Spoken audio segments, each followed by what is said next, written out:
Hello and welcome to the Infinite Financial Freedom Podcast, where we empower you with financial literacy and guide you on your journey to financial freedom. I'm Josh Metal, and today I'm thrilled to welcome back Casey Franchini, founder of Brick by Brick Wealth. Casey built a seven-figure rental portfolio and six-figure income using a unique low-risk method she calls the cake method, which I absolutely love. I could not be more aligned around this method. And with over 18 years of real estate experience now, including surviving the 2008 crash as a broker in California, holy shit, that was scary. She now teaches beginners how to confidently buy just one rental property a year without flipping, Burr model, or chasing 100 doors. She's also a homeschooling mom, an entrepreneur, and an inspiring example of building financial freedom on your own terms. I'm so excited to have you back. Welcome to the show, Casey. Thank you so much, Josh. I'm just beaming. You know, when you smile so much, your cheeks hurt. That's where I'm at right now. That's an amazing intro. Thank you so much. Oh, you're welcome. It's all very true. I am a follower of your Instagram page, and I love how you weave in the entrepreneur journey, the real estate investor journey, steady, one home at a time, long-term strategy with this freedom of being a mom and all the great experiences that you share about your family on Instagram. So you're doing an amazing job. You're really an inspiration. Thank you so much. I appreciate it. It's a lot of work, but I do think that people get overwhelmed when they see what everyone's accomplishing on social media. And many people feel unworthy that they can't do this or can't do that. And they can't be like these big gurus and these multi millionaires or billionaires that they see pumping out tons of content all the time. For the regular person, it feels a little defeating. So Totally. I'm just out there to say, hey, I homeschool three kids. I was a stay-at-home mom my whole life. I had one real job, one real W-2 job all of 3 months. Otherwise, have been an entrepreneur, balancing being a wife, a mom, building businesses, buying rental properties, renovating, and doing all those things. And it can be done. And you don't have to do all those fancy strategies. You don't have to take on a second job doing the Burr method and flipping and all these things. Slow and steady can win the race. And that's just what I'm out here to preach. Hashtag inspiration. I love it. So let's talk a little bit about what you do at Brick by Brick Wealth as it relates to your real estate coaching. And I'd also like to pick up, I believe you had a tenant from hell story that kind of changed your approach to investing. And perhaps that was part of the genesis of how you came up with the cake method. So, kind of walk us through that whole ecosystem that you've created at Brick by Brick Wealth and where it came from. Sure. So, like I said, I have three kids. I moved from Southern California when I was 30, and we have been in Western Tennessee for now 12, 13. I'm 43. So, I guess this 12 years. My son, we moved here when he was 3 weeks old, and he's 12. So, that's how I count how long I've been That's here. right. But when we moved here, we didn't know anybody and we had no friends. We had just bought our first primary home and we were wondering, well, how are we going to start investing in rental properties if I was promised to be the stay-at-home mom when we moved here. I wouldn't have to go to work and I could raise my children. But we didn't, we were living on one income. We didn't have two incomes. We just bought a home to renovate.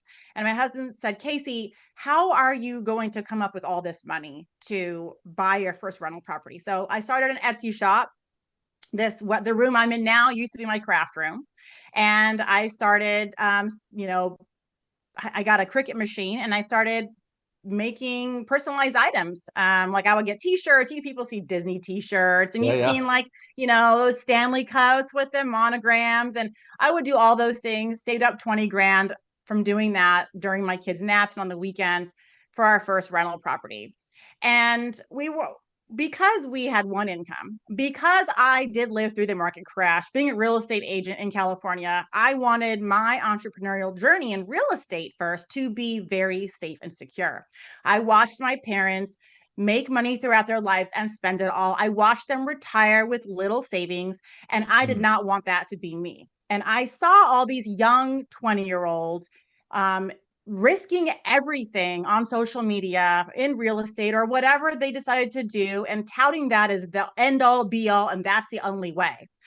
That never sat right with me because I watched people lose millions of dollars during that '08 market crash Yep. in Southern California. I watched people lose entire portfolios. I watched them foreclose on all their homes, go into bankruptcy, and just lose all their self-confidence and self-worth, and having to wait 10 years to start over if they even had the guts to start over. So that level of risk was never something that I wanted to take. So when we bought our first rental property, it was in a higher quality area, B class neighborhood, which would be like a starter family neighborhood where everybody wants to live and the kids are out trick or treating, and they decorate for Christmas, and it's a very safe neighborhood. A lot of neighborhoods like that in the US, they don't cash flow. It's true. They cost more to buy and they don't cash flow. But luckily enough for me, we lived in outside of Memphis, and there are still cash flow areas available in Memphis. And so we bought our first rental property there, low risk, high quality. Well, the internet got to me just a little, social media. And over the years, I'm like, well, I've got to buy in, worse areas to make more cash flow year one. That's what I have to do because that's what everyone's saying to do.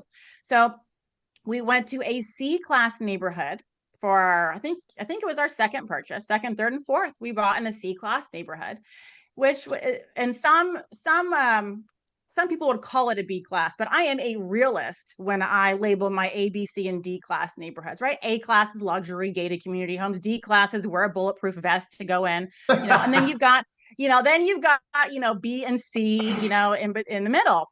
And B is obviously better than C, but C is still good and cash flows and all of that. So we bought in a C class neighborhood. And this is where my tenant from hell story comes in. We bought in a C class neighborhood because the cash flow on paper was good year one. It was like, wow, Yep. this is way more than my B class, property year one. This is great. And that house cost almost half, this is the way to go. So I bought my property there. I don't know if you want to jump in before I get into my story because Go for it. it's a long one. Okay. Oh my gosh, I could talk an hour on, but I will not. I will cut it down.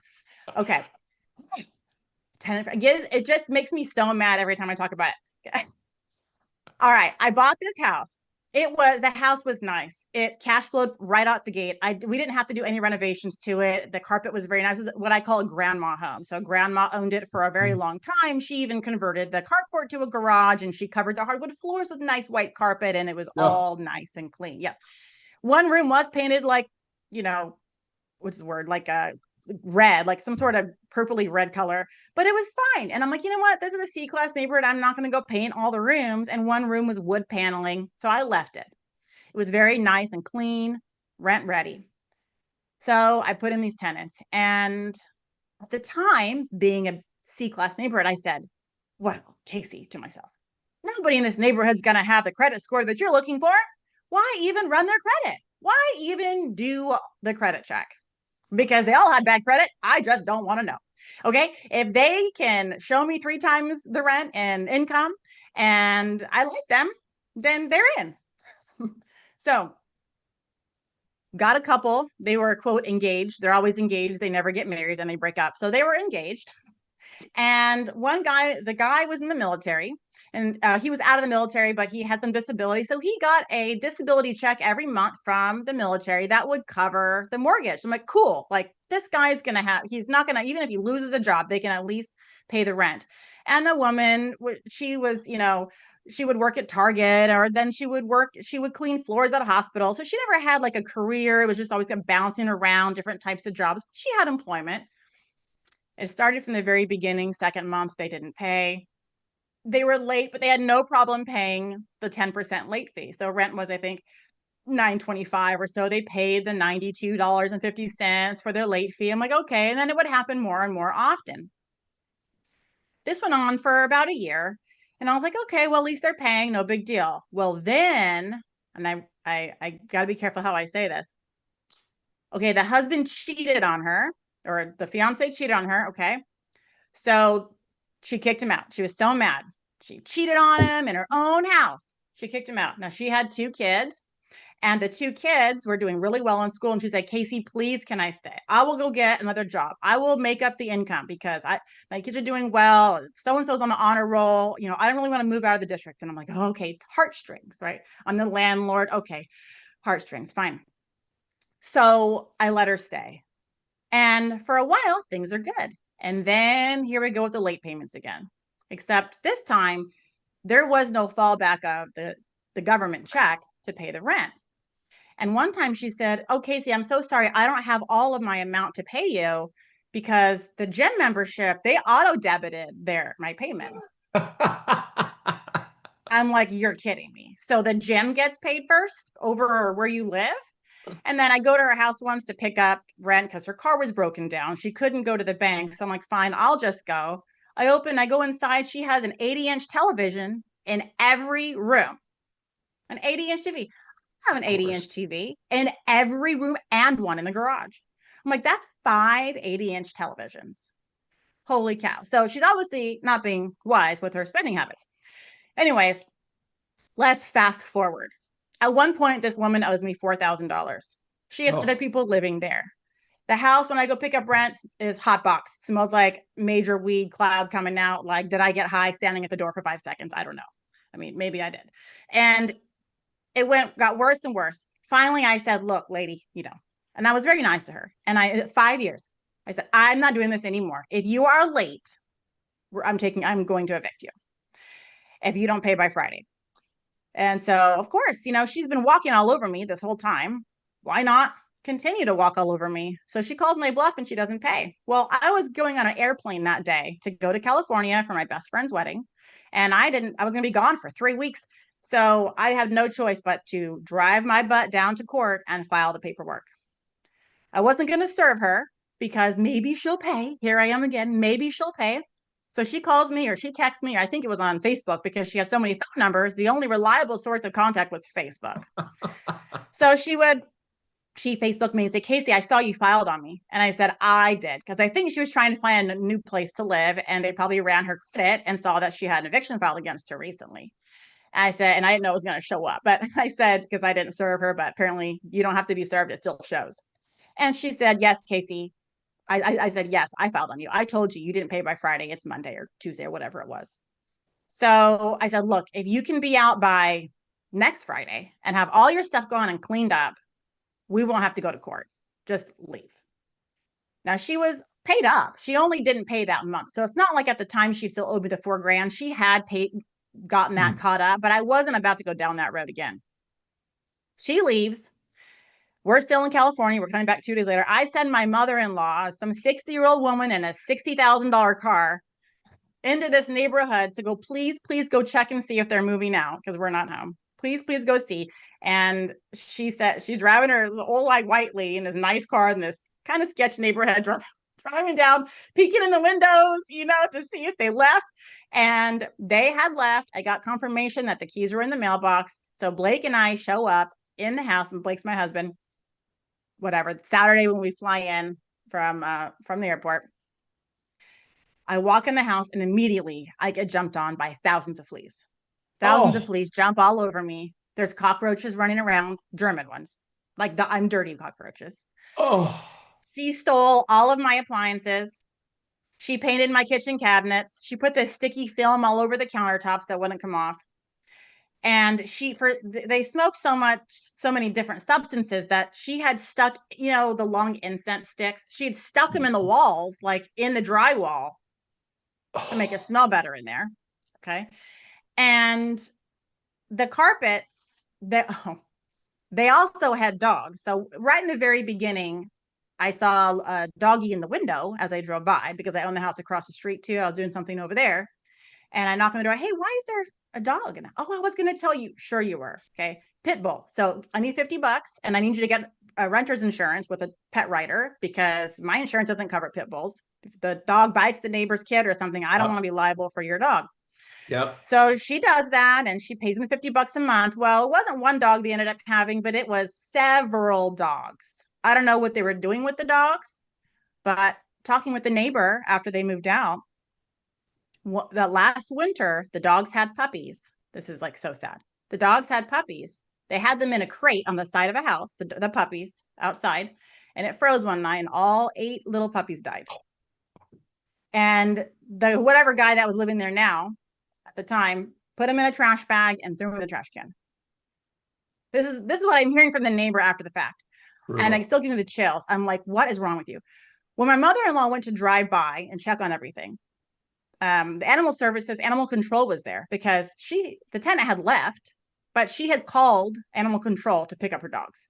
The dogs were outside walking around in the front yard, and animal control was trying to get them, 4 or 5 pit bulls, adults, grown up, and they were emaciated. They looked like they were going to die. She took pictures.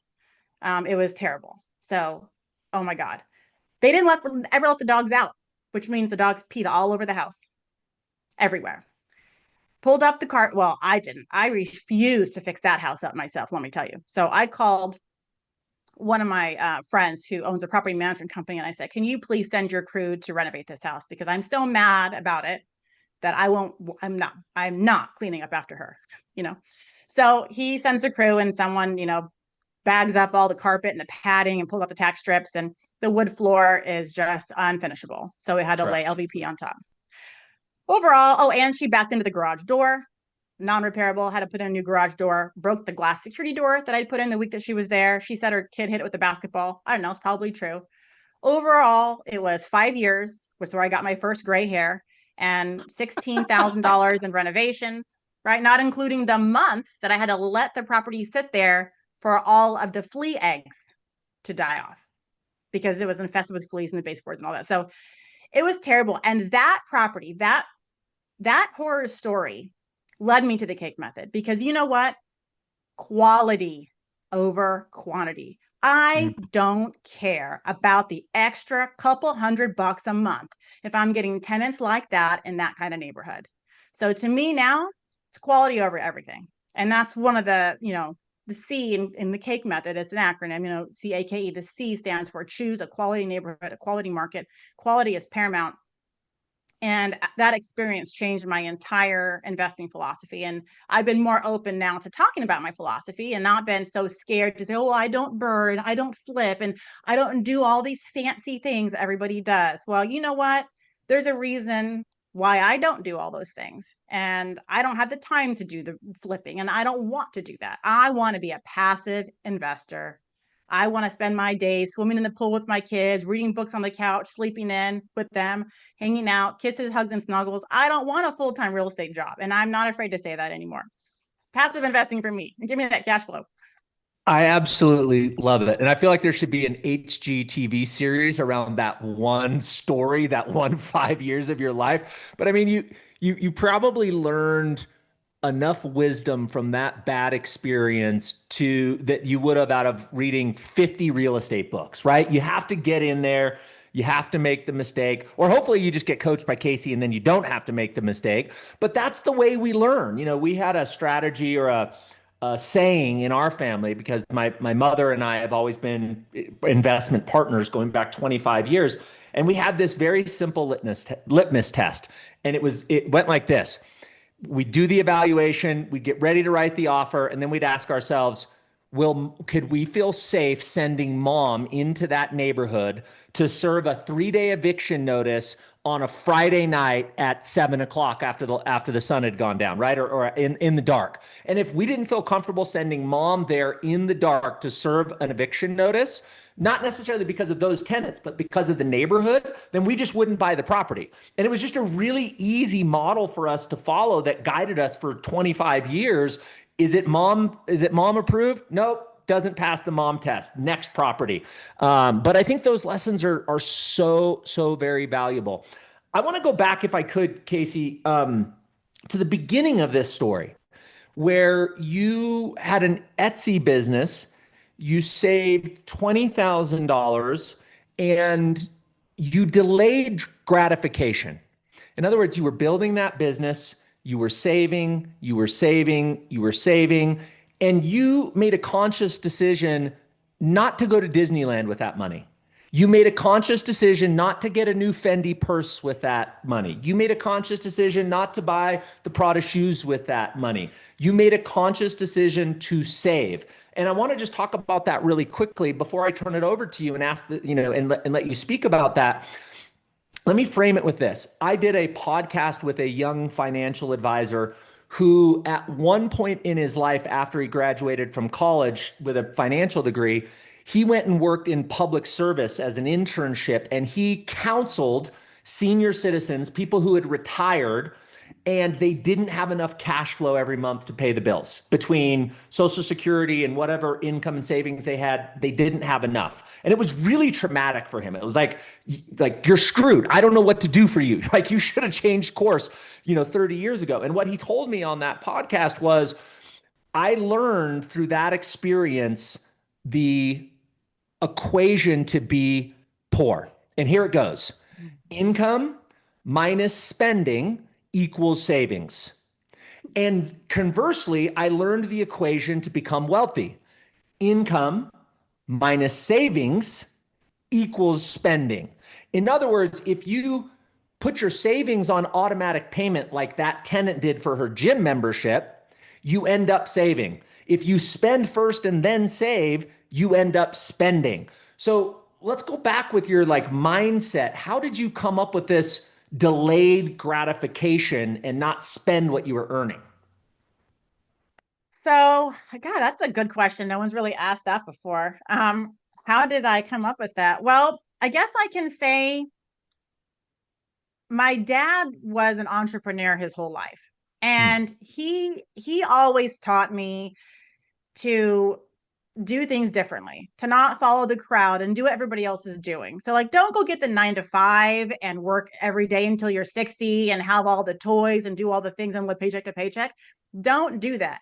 You have to invest your money into other things, or life's going to get too expensive for you down the road. Like, that's just how things work. You get inflation over time Yep. throughout your working career, your working life, but your income, when doesn't, it does go up. But here's an example. I'm in my early 40s. And if I made $100,000 a year at a job, I think that'd be great. But my neighbor, she just graduated college a couple years ago, and she already makes 85.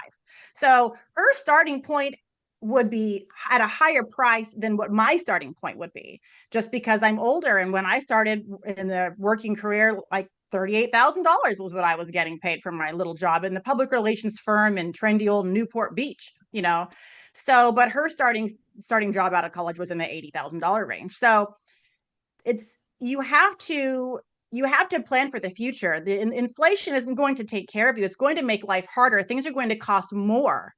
People say, oh, well, if the 4% rule, if I have $1 million, I'm 40, when I have $1 million when I'm 60, it's going to be gravy. No, it won't. That $1 million is going to feel like chump change, Yep. because things are going to cost a lot.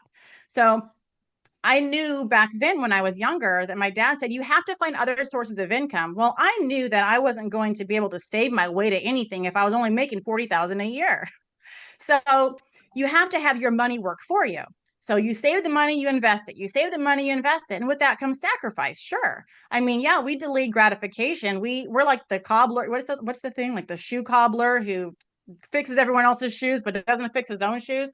I mean, I hate to say it, but our house that we live in is nice now, but when we bought this house we live in now, it's been 12 years. The kitchen should have been a gut job when we bought our house. It should have been a gut job. I mean, it had 1950s cabinets, had been painted 100 times, painted over the hinges. It had blue Formica countertops and wallpaper, blue and yellow wallpaper. We left it like that for 8 years, Josh, because every single year that rolled around, I said, well, Blake, what are we going to do? We can either spend $30,000 and we can fix up our kitchen, or we can spend $30,000 and put that down on a rental property. And every time I said to myself, well, gosh, my new kitchen isn't going to make me money. So I guess I'm going to put that 30 towards a new rental property. And so we did that for the first 5 to 8 years. We we didn't fix our kitchen. We finally did fix it, and it looks amazing now. And guess what? We fixed it with all the cash flow from our rental properties. So, and we're not insanely rich. We have a few $1 million of net worth, but my neighbor down the street, she's still working paycheck to paycheck and living paycheck to paycheck, and she spends all her money, and she goes to Disney vacations, and she goes on vacations 3 or 4 times a year, and she has people can work on her home and do all these things, which is great. And I still wonder, like, okay, well, live now, live later. Where's the happy balance between all of those things? But you have to know that your future isn't going to get better if you don't do anything about it now. And I've Mm. always been a good saver. I never had debt. I did buy a brand new car when I was in college, and I made triple the payments on that and paid that in 3 years. Like, I never wanted to have debt. Again, I saw how my parents lived, spending all their money, and I was worried that that would be me. So I was always very careful to save my money, invest in real estate, put it in my husband's 401k or whatever, so that we would every day we think about how can we make more money for the future? How are we going to be set up for the future? And we are, like, right now our living situation is good. Technically, we're financially free, and there's definitely different levels of financial freedom, right? I can't go buy a yacht. I'm not yacht financially free, but I am financially free in the sense that if we never had a 9 to 5 job again, my husband still works, we'd be just fine with our rental income.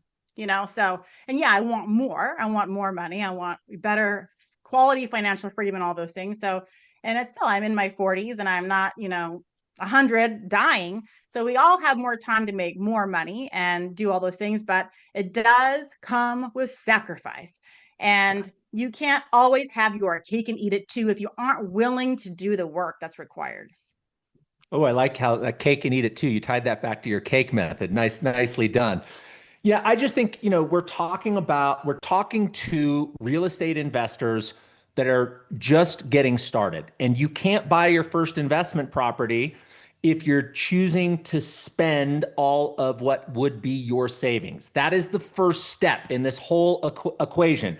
Casey can't help you if you've squandered everything and you've got a home equity line and you've overspent. Like, you have to get that under control first. And for me, I had to fall in love with the 20-year future version or the 40-year future version of my life more than the current version of me overspending. So for me, it was that future vision that said, I don't need that car. I don't need that trip. I don't need that thing so other people think I'm cool, or I get a 2-day reprieve from my life. I can just be in love with who I'm becoming 20 or 30 years down the road. Yeah. Go ahead. Did you want to comment on that? Because I want to show a picture, but I want you to wrap this up. Yeah, I was just, I don't know if I remember what I was going to say now, but I think I was going to say, oh, see, I don't even remember now. I Okay. just forget it. Move on. If it comes back to you, If you it bring comes it back up. to me, I'll let you know. Yeah. I want to show real quick, and those of you that are listening will narrate this, but there's this graphic on your website that I absolutely love. And I think you told me some funny story, like your husband sketched this on a piece of paper or something like Yes, that. yes. And then he But put it on my website for me. It was just a great reminder of how your rental income compounds. And people are always worried, well, if I spend all my down payment money, how am I going to get another one? It's like, no, you're not going to, scale to the moon and become financially free in 3 years, buying 10 properties a year, recycling the same funds over and over with the burn method. Yes, in theory, it works. But for new investors, that's really not a good strategy. But the more properties you do have, the more money you're making, along with rental increases over time. You're making even more cash flow.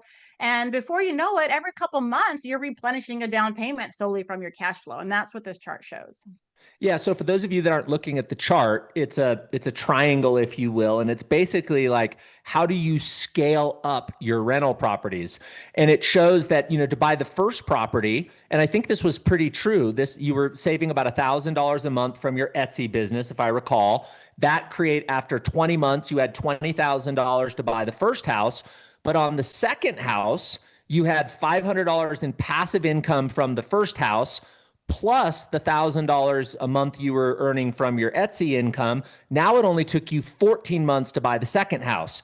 Then you carry $1,000 of passive income plus $1,000 of savings. Now it only takes you 10 months to buy the third house. And by the time you get to the 10th house in this equation, it only takes you 3 months to save, because you've got your savings from your 9 to 5, plus the $500 a month in this example from the passive income of the 9 properties before. And now you're buying a home every 3 months. So what I love about that graphic, and when I take that and put it on my investment career, that's exactly the way it worked. Like, we started buying one house one year, And then it went to one house every 9 months. And then it went to, it got to the point where we're buying multiple houses a month because we've got cash flow, and then we'd refinance and we'd pull a bunch of money out and you'd scale. But that's how it works. You have to get the merry-go wheel spinning before you get the momentum and you can speed up your pace of investment. It's slow in the beginning and fast in the end. But to see that in a visual format, I thought was brilliant. Yeah. And our original goal was just to buy one a year for 10 years. And so by the end of the 10 year, we'd have $100,000 in income, which would replace my husband's job. And that was the goal. So we didn't have to work till he died, right? That was the goal. Well, one thing that I didn't really think of was that over time, rents go up. And so we Mm. were able to meet our goal with our $100,000 with 6 properties instead of 10, just because of using the cake method and buying quality properties in good areas where rents go up. I needed fewer properties than I thought in a shorter amount of time. So purposefully buying quality properties that are poised for appreciation and rent growth is really going to save you from having to buy more properties. Because really, if you talk to most people, more isn't better. You don't want more properties. You want more income with less properties. More properties, more problems, more air conditioners, more tenant turnovers, more repairs.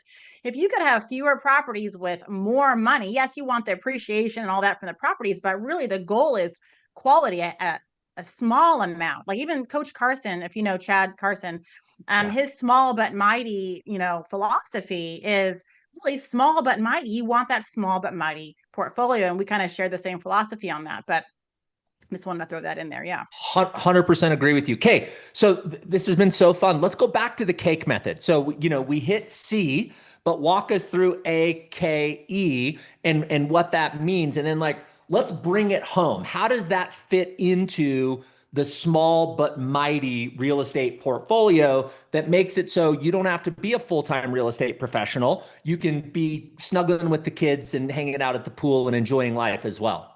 Yeah, exactly. So again, C stands for choose a quality neighborhood, a quality market, right? Quality is paramount throughout. It's the cornerstone of the cake method.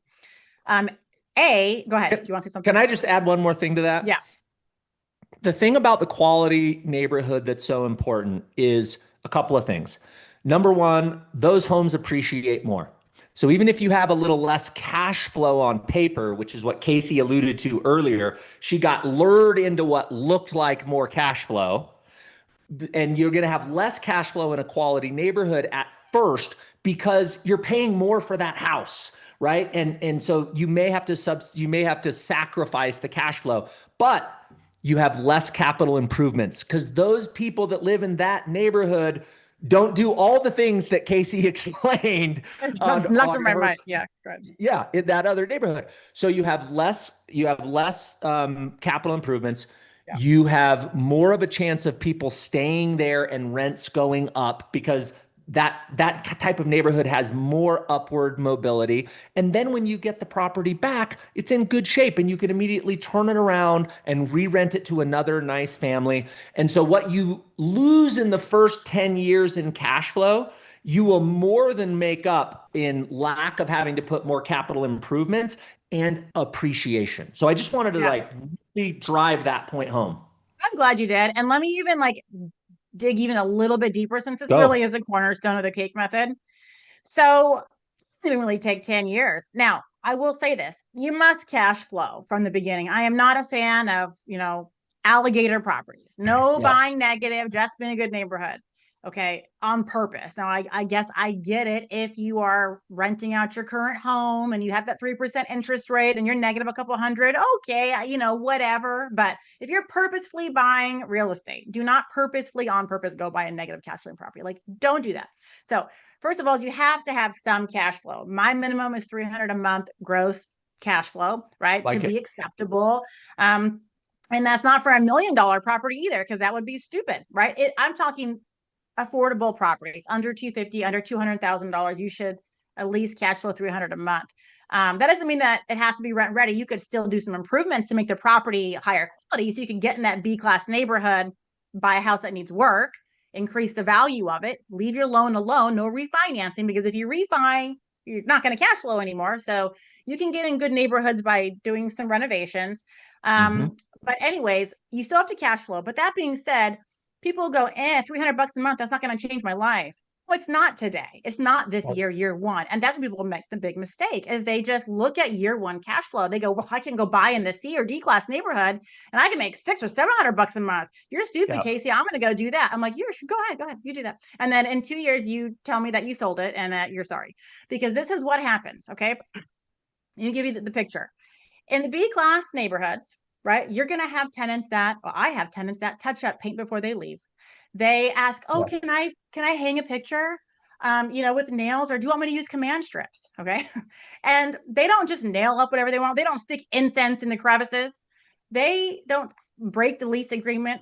They are people that have life on their side. They are usually young couples, young professionals, or maybe a single mom with a few kids that wants better for her life. People that are not downtrodden on life. Those are the people that mostly, okay, live in the B class neighborhood. So they care about themselves. They care about their lives. They care about their credit score. They don't want to get evicted. They're not looking for free handouts. These are the Yeah. people that you want, these types of people, okay, in your properties. You want new college graduates. You want, newlyweds. You want stable families, that sort of thing. You're not looking to help people out. If people need help, they can get help from their parents, their friends, right? You're not their savior. And as a landlord, when you get into these situations where people are relying on their landlords for bailouts, that's a bad deal. So I could go off topic on that forever. We can do another episode one day on landlording. But anyways, so the bottom line is the B quality properties will have higher quality tenants, which means low turnover costs. And That's the right. biggest cost that investors have with rental properties is the turnover cost. It's not Totally. usually the upfront, oh, I bought the house, I got to put in a new air conditioner. Oh, that's cost so much money. No. Why? Because that's a capital improvement. You are improving the value of your property, putting on that new roof or the new driveway or all those things. It's the in between tenants that cost Yeah. people money. That's where the money is lost. And no one ever wants to talk about the tenant turnover cost, especially people that buy in these bad neighborhoods. People buy houses in these bad neighborhoods, they put them on credit cards. I'm sure you've heard of it. There's all sorts of gurus out there with massive Instagram and YouTube accounts that teach how to buy properties on credit cards. Well, you want to buy a $30,000 house on a credit card and renovate for $30,000 in a D class neighborhood in a gay infested area, you are going to be renovating that house for 30 grand again in just a couple years. So tell me now where your cash flow is, because those tenants mistreated your property. They stole your appliances. They had domestic violence. There's holes in the walls, doors missing. This is gone. That's gone. It's destroyed. Lost rent. People leave in the middle of the night, not paying their electric bill. I mean, OMG. And it's experiences like that where landlords get the bad rap. They Yeah. get the slumlord title and all these things. It's a two-way street. So me personally, I carry one iota about a $600 or $700 a month net cash flow in year one from those types of properties are going to cost me tens of thousands of dollars every time I turn over the property to a new tenant. And don't forget, those properties are not going to increase their value. That's right. That's why they're still cheap and they're going to stay cheap. But in the rents, they stay flat 5-6 years. You're not able to raise rents. They're the same for a long time. But guess what else is increasing? Home insurance, first of all. Okay, that's going to go up. So you think, you're getting rent and you're cash flowing $600, but you're going to be cash flowing that much money for 5 years before you can actually raise rent. And you're going to have increased expenses. You're going to have inflation. Things are going to cost more. People are going to charge more. And then you're going to have those horrible tenant turnover costs that are going to wipe out all your cash flow from all the previous years. So I stay away from that. And I want to go to tenants that love their life and want to treat their property better than I would, because they want their deposit back. And they are very sweet and kind people. And it's been a dream. And my tenant turnover costs are zero. But the last turn, to a couple $100, the last turnover we had, we went in, I brought my Windex and some paper towels and one of those little white shop rags. And I walked around and I wiped off the counter a little bit, backsplash, had some dust on the top in the kitchen. They touch up painted everything. Now, I will say my husband, I do let them mount television. So he did go and fill in the holes and, you know, do that part for the TV mount to repair. But that's it. That's the cost. And the property is rented right away because I have no downtime. So that's the difference between with quality properties. It really ties into your cash flow. This is me really digging into why quality, taking a little step further, Yeah, because the overall cost to operate rental properties is so much greater with those not so nice neighborhoods. So, totally agree. Okay. AKE. Where do we go from here? all right, add value. So we want to add value to our properties. There's a lot of ways you can add value. One of the easiest ways to add value is, well, if you're in the B class neighborhood, just do nothing but maintain your property. And you can add value by letting time do its thing and let appreciation and inflation take care of the value of your home. You can add value by doing nothing but maintaining it. So that's the Mm. easiest way. It takes longer, but you can. If you need added value now, you can make some improvements on the property, right? Add an extra bedroom, touch it up. You can go do as little or as much as you want to add value depending upon the property. Even just slapping on granite countertops and putting on nice new hardware in the kitchen is going to increase the value of your property because your kitchen's nicer. So you can do a little to a lot for adding value now, or just let time do its thing. That's A. Love it. Okay. K. All right, K. K is keep it. This is another big one with the cake This is method. this is my favorite, by the way. So K means keep it. And the way you keep it is to not put yourself in a position where you can't keep it, which means you need 30-year fixed debt. Okay. No 10-year balloon payments, no 5/1 arms that put you in a position to where you're not cash flowing because now you have a higher interest rate and you don't know what to do. You need to have 30-year fixed debt. That is just the easiest way to go. So you get yourself a good lender, you get a good interest rate, you get a good 30-year fixed debt, and you cash flow. And it does not matter what happens in the economy. It doesn't matter if housing prices drop 40% like they did in Right. 2008. Why? Because your mortgage is staying the same and you still have tenants paying rent. And if you've owned it for a while, even if rents go down a little bit, you're still able to cash flow. Or in the worst case scenario, in the worst potential market, maybe you're breaking even, but you are not going to lose your property, even in a market crash, if you have 30-year fixed debt and you're cash flowing. So that means, and I'm okay with refinancing, right? But I'm also not a refi until you die person. Some people want to refinance every time their house has 30,000 in equity and their payments getting higher and higher. And then they're over leveraging. Their entire portfolio is just, they owe bank loans. Like that's, oh, they got tons of properties, but they owe so much on them. So now think about it, if you're always owing the max, and we have something like the Great Recession, big Yeah. market crash, and your rents do go down a bit, but your mortgage is consistently at the tippy now your rents are below on all your properties and mortgage, and now you can't make the payments on them because you're negative, because you over leverage yourself. So, this is a slow and steady wins the race. You do the right things, and there's like zero, I can't say I don't do guarantees, but yeah, like slim chance of failure at this if you do this. And I don't like to lose money and all those things. So keep the property, no refi until you die, and 30-year fixed mortgage. The reason why I said that is my favorite is because, as you know, Casey, we own my mom and I own properties that we've owned for 25 years. And, the first 5 years, some days we're going, why do we do this? Like there's not a lot of cash flow there. But slowly over time, the mortgage amortizes and goes down and down and down. The mortgage payment stays the same, and inflation pushes the rent up.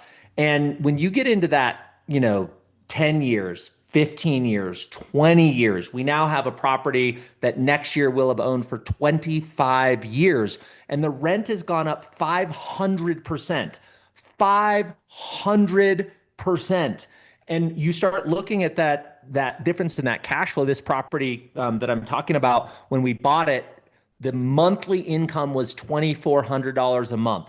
Today, the monthly income is almost $13,000 a month. You never get there if you skip the keep it part and you get lured in by like, oh, here's something new. Let's go move the money into Bitcoin, or let's go move the money into this, that, or the other. So like slow and steady wins the race.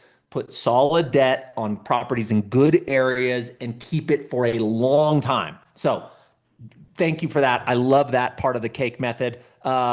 E. Last one, E. So E, I bet you can guess is earn, right? That's like the best part about it. Like, why do we do this? It's not a charity. We do it to provide a good service to people and to earn an income. So there's several ways to earn, right? Obviously, we know we earn through monthly cash flow. We know that we earn through equity growth over time. We've even heard we earn through some tax benefits. But Yes. there's one more way that is obvious, but is glossed over and not really talked about. And I want to bring home the fact that you are earning the entire rent check. Okay. People go, oh, only 100, 200, 300 bucks a month in cash flow. Or yeah, appreciation over 10 years and 300 bucks isn't going to change my life. Well, look, your rent check that person gave you, let's say was $1,500. You're not just getting 300 bucks. You're getting $1,500. Okay. You're getting all that to pay for all the things for the property. So basically your property, the tenant is paying your property for you. They're paying for the repairs, unbeknownst to them, really, right? They're your saved cash flow. They're paying for the mortgage, for the property taxes, for the home insurance. They're paying for the future upgrades and the granite countertops you put on down the line. You're getting the entire rent check. And next year, we'll mark in 2026, we'll mark $1 million collected in rents for me. And I added that up the other day and I was like, oh my gosh, $1 million collected, you know? Now, yeah, I didn't get $1 million in cash flow, but we can't forget how much money we're actually collecting and how we're using it. That is, we have collected nearly $1 million now that we have used to buy down these properties and they are paying for themselves. So you're able to earn in a lot of different ways. I love it. Great. I mean, it's just such a simple acronym, but encompasses so much of the wisdom and saves people from so many of the landmines. I absolutely love it, right? Does it follow this formula? Pass. If it meets the formula, buy it. Let's go. Um, Casey, I know it's been a great interview when, we're about out of time and I feel like we could go another couple hours. So thank you for sharing so generously. I want to leave you with the advice to the person who just can't take action, the paralysis by analysis person. How do you help the people that you're coaching? Because I'm sure people come to you, pay you money for coaching, and they still are stuck with inertia. Like they just can't do the thing. So how do you help people through that? And what advice would you give for people that you're not currently coaching on how to actually get going? Oh, good question, Josh. So the reason why people don't take action is because they're unsure. They're afraid of the Yeah. unknown. There are unknown answers that they don't have the answers to. I mean, if you could, I don't know, what would be a good example?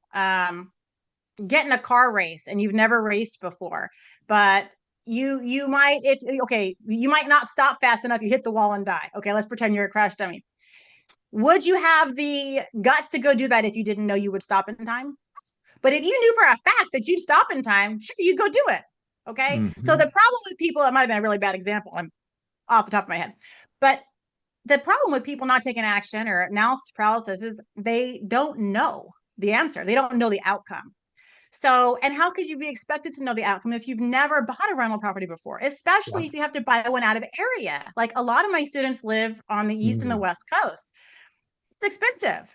Totally. No, you're not going to be able to buy an $800,000 condo in Orange County, California in cash flow. It's not. I know that. So you're going to have to buy in more affordable areas, the flyover states, the Midwest, down to the South. Like that's where it is, just where it is. And one day those places will be unaffordable too, and we'll be a nation of renters. That's what I think is going to be coming to. So you better buy your houses now. Um, so what you have to do if you're just starting out and you're stuck in analysis paralysis is it's understandable that you're stuck there. You can't be expected to know all the answers. But what you need to do is there's two choices. One, you can just try it and fail yourself forward, right? Like I did. I didn't when I started a long time ago, I barely even knew about Facebook. Like it was barely a thing back in the early 2000s. I didn't when well, long story, but quickly before we even moved to Memphis, my husband and I were making offers on properties in California, but I was too scared to actually close on any. We had written 40 offers. I was a real estate agent, so I let myself in and wrote up my own offers, and we were in contract on some, backed out on some, and then went all the way. Why didn't we go all the way and actually close on one of these properties that would have definitely cash flowed when they actually could cash flow in California? Well, I was scared because I didn't have the answers. Well, what happens if nobody wants to rent my place? What if I'm wrong in the rent estimate? What if I buy a money pit? Like, even though I think I know all the answers, I didn't have anyone to help validate my answers. It was just me. And what if I'm wrong? I didn't know anybody who owned rentals. The only person I knew was my friend Mikey's grandma. He said she owned 10 rentals. I never even met the grandma. So I couldn't ask anybody for help. There were people in my real estate office who owned like their condos that they rented out, but it wasn't a purposeful purchase for cash flow. Mm-hmm. So I had no one to ask. And like I said, the internet, like, social media was new. I didn't know of anyone that could help me coaching or anything online. Like that was pretty new. Now it's still new, coaching, the online coaching world. So people are stuck not making progress because they don't have anyone to help. Well, nowadays with social media, with all these courses and coaching, all the things that are out there, which yeah, they are. The cool thing is that there's people that can help you now. So there is no excuse. You don't have to. Oh my gosh, Josh, those houses in California that I made offers on were $145,000 in the early 2000, mid 2000, 2008, 9, 10. Okay. They're $600,000 and $700,000 now. They rented for $1,400 then. Now they're $3,000 to $4,000 a month. I would be in a much different position right now, financially, like big baller, if I would have bought those freaking properties and not been a wuss. So, not that I was a wuss, but I had analysis paralysis. I was unsure. I was scared. I had no one to help validate me. So I didn't buy anything. It was another 10 years before I bought something because that's when I finally had the confidence to do it. I had more experience in real estate. I'm like, oh, I'm just going to do it now. And I still made the mistake with the tenant nightmare story and some others. Not as bad as that one, but still made some others, and I'm still overly cautious now. So dang it, if you're out there and you're wanting to get started, you just need to get some help if you can't do it yourself. So what? Pay for a coach, find an online course, find a friend, put something out there on your Facebook group or your Instagram that you're looking to invest. Can anybody help you if you don't pay for a coach? You might know somebody in your own network that can help you. You don't have to work with me, but I want people that financial freedom and even getting to retirement without debt, without having to work till you die, is not going to come from most people just having a regular job and saving. You cannot, no longer can you save your way to retirement. That's a 1950s, 60s, and 70s mentality. It is not working anymore. You will work until you die if you do not have your money work for you. So wherever you are at in life, you just have to get started. Amen, sister. Yeah, the best time to buy a rental property was 20 years ago. The second best time is today because in 20 years, you're going to be going, gosh, I wish I would have bought a property in 2025. I can't believe what's happened to rents and happened to prices over the last 20 years. So you got to get in the game. And I actually thought, Casey, your analogy of the race car, driving a car on a racetrack was a really good analogy because I have been down to the Las Vegas Motor Speedway multiple times, and they let you get in these like Lamborghinis and crazy Ferraris, and you drive around the race course with a professional driver in the passenger seat. And they tell you exactly where to brake before you accelerate into the turn. And I'm trying to put on the brakes, and they're saying, quit being a wussy, you gas it until I tell you not to. But they tell you when to brake, when to accelerate, how to turn, not to overturn. And that was a really good analogy for me. Like having somebody like that in the passenger seat while I'm driving gave me tremendous confidence. And the same thing is true in real estate investing. If you have somebody in the passenger seat that's a professional investor and they're giving you guidance, you're going to have more confidence. Your lap speed's going to be a lot faster. That's right. Less chance of risk, less chance of making huge, costly mistakes. And that really is the goal, especially with first time real estate investors, because a lot of times they have this, $30,000 to $50,000. And I mean, that's what they got. And Yeah. they might have more, but that's what they finally got enough for a rental. And by golly, if they lose it, they'll be crushed. So Yep. people are afraid to buy something because what if all the things, what if, what if, what if? Well, if you have somebody that can help you say, don't do that, don't do that, do this instead, watch out for this, or bring things to light that you might not have thought of that could save your butt, like it's worth it. it is worth it because that is your little nest egg and it's going to be hard to replenish that again. So you got to make sure you get a good solid foundation for your first rental property, a good market, a good real estate team to trust your partners so that you can scale it and buy more and more. But if you start off with a failed property in a bad market, because you got bad advice or try to do it by yourself, it's cool, but it's just going to take you more time to recover. So if you want to kind of speed it up and get, past the failures, skip the failure part, get someone to help you, which I wish I would have taken that plunge 20 years ago and bought in those freaking California houses. I'll tell you that. Amen. Amen. All right. Well, Casey, your Instagram page is absolutely fantastic. Like there's $1 million worth of free advice up there. So tell people where they can find you. So you can find me on Instagram, Brick by Brick Wealth. I also put out weekly YouTube videos, Brick by Brick Wealth, and it's all on how to get started with real estate. It's all, of course, real estate. I love to teach real estate. I put my heart and soul on my YouTube page. So definitely go check those out. And then also, if you're looking for coaching or you want to see what I have to offer, you can see everything on my website, brickbybrickwealth.com. I also have a deep masterclass that really goes in depth on the cake method. It's a free masterclass, no strings attached. You can find that on my website too. You're crazy not to do that. I mean, you should take the free masterclass because there's gold in there. Casey, thanks for coming back. It was a great experience having you the second time, and I feel like we just get deeper and deeper into these conversations. So we'll do it again.